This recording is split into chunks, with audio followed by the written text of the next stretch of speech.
ఎంపిక చేసిన మార్కెట్ యార్డులో మిరప అమ్ముకునే రైతులకే మార్కెట్ జోక్య పథకం కింద వ్యత్యాస ధర చెల్లిస్తామని కేంద్రం ప్రకటించింది. ఎర్రమిరప ధర క్వింటాలకు 11,781.25 రూపాయల చొప్పున నిర్ణయించింది.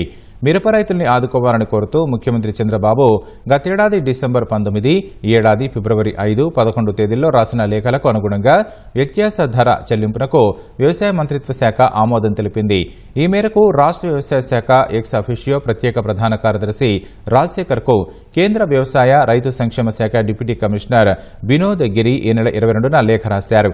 అయితే మిరప ధరలు పెరుగుతున్న నేపథ్యంలో కొంత సమయం వేచి చూడాలని రైతులు, వ్యాపారులు ఇటీవల జరిగిన సమావేశంలో చంద్రబాబుకు సూచించారు. దీంతో పథకం అమలుపై ఇంకా నిర్ణయం తీసుకోలేదు. ఈ ఏడాది రాష్ట్రంలో మొత్తం మిరప ఉత్పత్తి 10,32,950 టన్నులు. అందులో 25% అంటే 2,58,238 టన్నుల మిరప పంటకు వ్యత్యాస ధర చెల్లిస్తారు.